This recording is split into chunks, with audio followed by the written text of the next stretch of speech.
Because P. Diddy be wanting to party. And you gotta tell him no. You got to tell him no. I did. I did. See, I got the receipts for everything I'm telling you. That's why I can say them so freely. Kid, I need to know. You here. Please, hear me out. Oh yeah, big dog.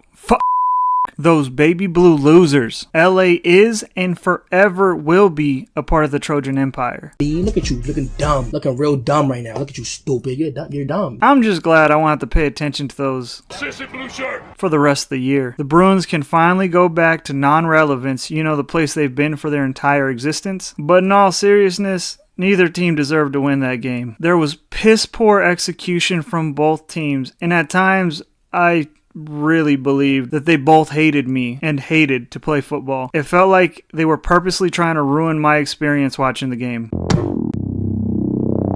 This was easily Lincoln Riley's worst game as a play caller. Every time we would get down to the red zone, Lincoln turned into prime Josh McDaniels. He looked so confused at times. He called nonsense plays like it was running out of style, and it might not have just been him. Maeva wasn't making good enough throws or decisions in goal-to-go situations, except for one play where the ref clearly got in the way. But what's new about that this year?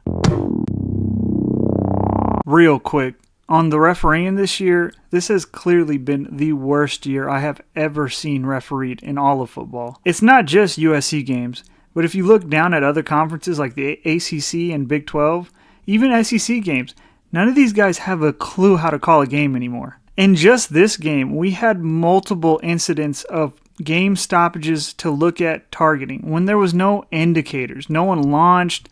There was no lowering of the helmet.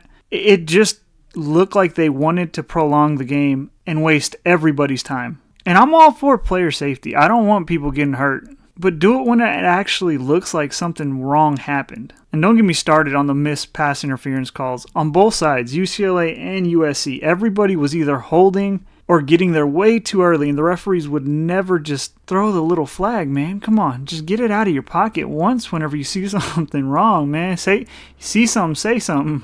I just need to get that off my chest because it has been awful to watch this year. Jaden Maeva did not have a good game.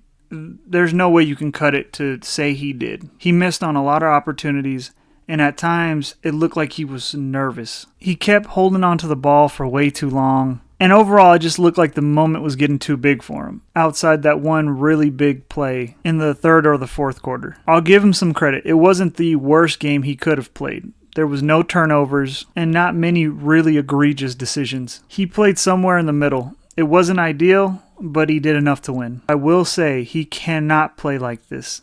I repeat, he cannot play like this against Notre Dame, or else we will get blown out in the first quarter. But that's not what we're talking about right now. I just would like to see him get a little more comfortable. He still looks stiff in there, and for some reason this week he almost refused to run at times when we really needed it.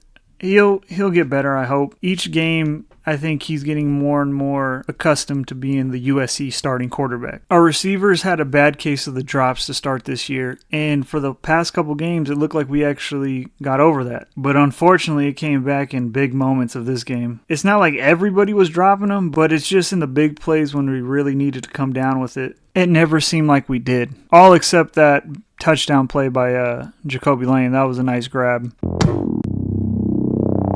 Not all was bad in this game, though.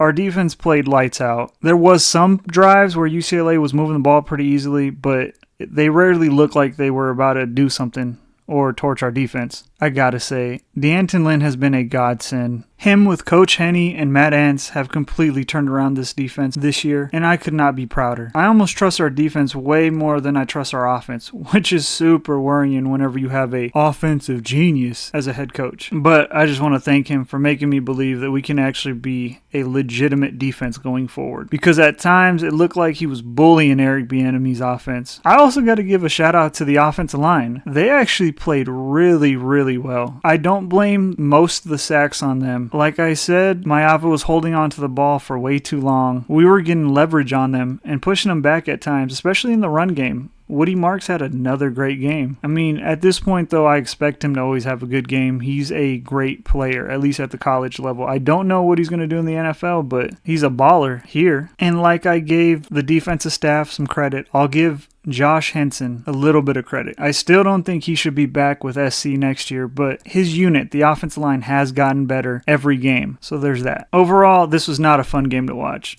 But the most important thing is we won, and the victory belt comes back to the Coliseum. And we'll paint it Cardinal. Just as importantly as winning rivalry games are, we are also once again bowl eligible, which, if you asked me at the start of the season, was not the goal. I would have said we should be in the playoffs, but the way everything's gone down, I'm happy. I needed this for my sanity, because if we missed a bowl, it would not have looked pretty. This also gives us a chance to pull off one of the funniest/best things you can possibly do, and that is ruin Notre Dame's season. If we slap them up in the Coliseum this weekend, it'll do one of two things. Number one, ruin their season, drop them out of the playoffs, because their strength of schedule is awful. Two, it'll make my Thanksgiving weekend wonderful. And that's all that I need. A little extra add-on, it would also help recruiting, at least going into the offseason, as you just beat a top 5 AP team going into signing day. Those are just my thoughts from this past weekend. Let me know what y'all think.